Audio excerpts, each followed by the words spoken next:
सातपूरकरांच्या वतीने साजरा करण्यात येणारा एक गाव एक शिवजन्मोत्सव सोहळा या समितीच्या सातपूर अध्यक्षपदासाठी 25 तर कार्याध्यक्षपदासाठी 6 इच्छुकांची नावे समिती पुढे आली। येत्या 2 दिवसात सर्वानुमते अध्यक्ष व कार्याध्यक्षाची निवड करण्यात येणार असल्याचं समितीच्या वतीने सांगण्यात आलंय।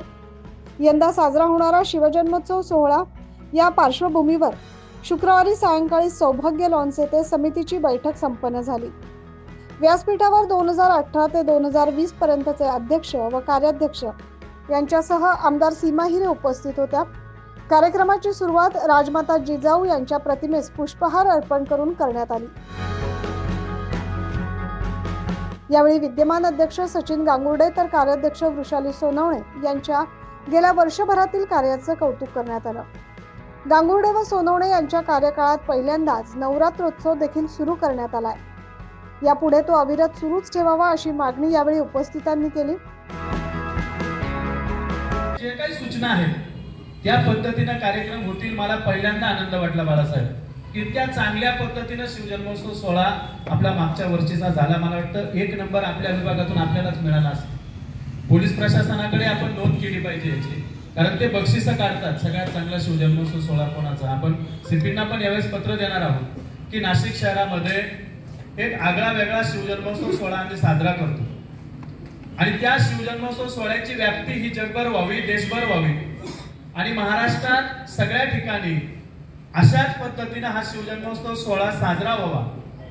कारण मी नेहमी सांगतो डीजेवर नाचणारी मुलं नको ते आम्हाला, तर छत्रपती शिवरायांच्या विचारावर चालणारी परंपरा जोपासणारी नवीन पिढी घडावी आणि या दृष्टिकोनातून ह्या शिवजन्मोत्सव सोहळ्याचं आपण आयोजन करत असतो। एक महिना आधी मीटिंग होती आणि आपली मीटिंग 15-20 दिवस आधी व्हायची। मग सर्वांनी ठरवलं की आपण राजमाता जिजाऊंची जयंती ज्या दिवशी असेल त्या दिवशी आपण मीटिंग घेत जायची। त्याप्रमाणे आज ही मीटिंग ठरली।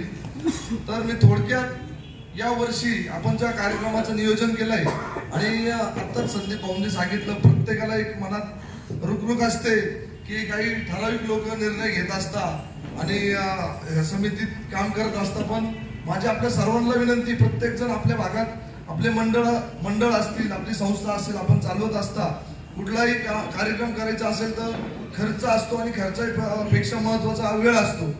वेळ आपण प्रत्येकाने तो समितीला दिला पाहिजे। प्रत्येकाला कामं वाटून दिली जातात आणि रवी भाऊने आता सांगितलं की जी वर्गणी आपण या ठिकाणी द्याल ती ऐच्छिक आहे, ना भूतो ना भविष्य अशी होत आहे। मित्रांनो, फक्त एक विनंती आहे, पण बघितलं बहुसंख्य शिवप्रेमी या ठिकाणी आहे, पण मनापासून तन्मन धनाने वेळ देत असतात। तर माझी विनंती आहे आपल्या सर्वांना, म्हणजे सगळ्यांना नाही म्हणत मी पण, तर आपण सर्वांनी वेळ द्या। आणि आर्थिक नियोजनाचा विषय असा आहे का मी ज्यावेळेस अध्यक्ष होतो त्यावेळेस 2,20,000 पुढच्या अध्यक्षासाठी होते, त्याच्यामुळे त्याला प्रिंटिंग करताना कोणत्या गोष्टी कोणती पुस्तक छापताना अडचण आली नाही। यावेळेस 46,000 आहे।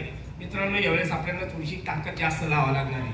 सभासद असून अतिशय चांगल्या पद्धतीने शिवजन्मोत्सव समितीचे सर्व या ठिकाणी अध्यक्ष कार्याध्यक्षांनी त्यांचा कार्यकाळ पूर्ण केलेला आहे। या ठिकाणी यावर्षी नवरात्रोत्सव देखील शिवजन्मोत्सव समितीने अचानक 4-5 दिवसातच ठरवला आणि जोरात कार्यक्रम नवरात्रोत्सवाचा अतिशय चांगल्या पद्धतीने त्या ठिकाणी कार्यक्रम झाला।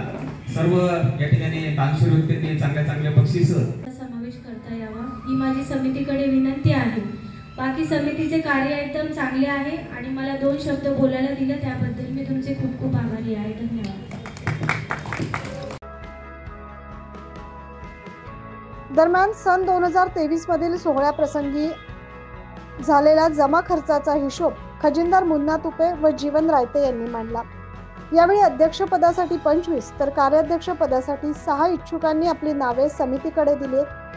या प्रसंगी माजी अध्यक्ष नितीन निगळ, निवृत्ती इंगोले, गंगाराम सावळे, किशोर निकम, संजय राऊत, सचिन गांगुर्डे, इंदुबाई नागरे, गीता जाधव, वृषाली सोनवणे आदींसह करण गायकर, अमोल पाटील, धीरज शेळके, संजय जाधव, हिरामण रोकडे, हेमंत शिरसाट, रवी देवरे, राजेश खताळे आदींसह शिवजन्मोत्सव समितीचे पदाधिकारी आणि कार्यकर्ते उपस्थित होते। 9 न्यूज महाराष्ट्रासाठी प्रतिनिधी ज्ञानेश्वर आंधळे।